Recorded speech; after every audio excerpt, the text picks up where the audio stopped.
publisher? She'd taken the plunge. Well, I thought I might take a holiday first. I thought perhaps I might go out to Los Angeles with you. I mean, nobody need know. And that was when he told her. He simply couldn't go on. It was tearing him to pieces, sapping his energy, making Lynn unhappy, and was just the wrong thing to do.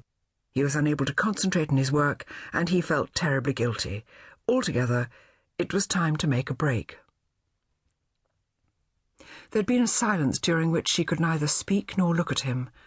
Then he started that awful rubbish about loving, and went on to even worse stuff about stable, affectionate family life, exposing all the romance, the secrecy, the excitement, to such a harsh light their affair became pallid. He'd just wanted a bit on the side. Love had never had anything to do with it. She tried to envisage a stable, affectionate family life, and failed. It was something that had never come her way.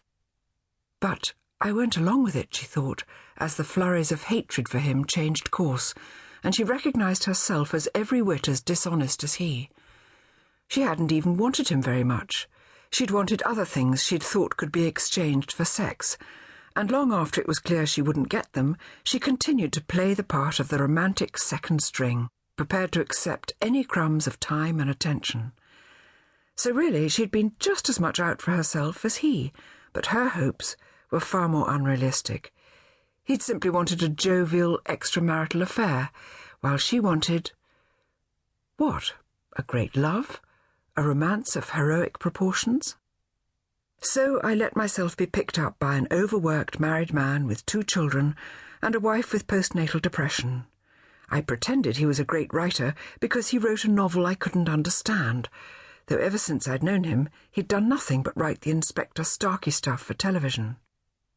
But even as such acrid thoughts occurred, she remembered snatches of their earliest times together, their first dinner at Cicco's in Church Street, when she'd discovered how difficult it was to eat spaghetti if you never took your eyes off the other person's face. In the taxi afterwards, he'd asked if he might come home with her, but she'd said no, she lived with her aunt. It must be rather restrictive, he'd said. I mean, aunts don't really go with the swinging 60s. He'd dropped her outside the house in Maida Vale, told the cab to wait, and taken her arm. Adelaide Villa. It was painted in black on the glass fanlight. Is that your aunt's name? No, she's called Florence. Nearly as good. An aunt called Adelaide or Florence living in Maida Vale is pretty good, I must say. It was probably the first of what she now recognised as a number of crass notes he'd struck. He'd kissed her. I'll ring you at your office. Sleep well, Persephone. But she hadn't. She'd crept quietly upstairs.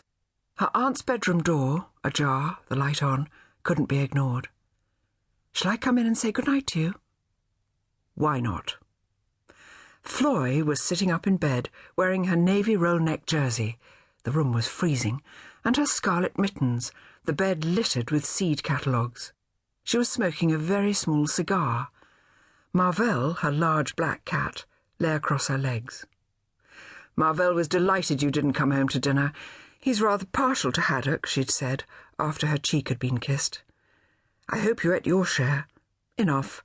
Food is only a hobby with me. With Marvell, it's a profession. She patted the bed. Sit down, dear one, and tell me. What? What did they say when you told them? Oh, that. For a second she'd been aware of a sharp glance over her aunt's half-spectacles. They didn't mind much, but I wasn't doing anything interesting. Anyone could do it. And so? I thought I'd try for a job in publishing. Good idea, but have a holiday first. At this time of year? I loathe snow, and everywhere else would be too expensive. Floy, as she had known she would, said, You could go and stay with your father. I couldn't, really. He doesn't want me around, honestly. He always says he does, when he writes to me, anyway. He's being dutiful, and I hate diplomatic life. The only time I feel sorry for my mother is when I think of her putting up with all that. She didn't put up with it for very long. Floy, who had never married, disapproved of others taking marriage lightly. You could, of course, pay your mother a visit. I don't even know where she is. The last I heard of her, she rang me from the airport to say she'd met a wonderful...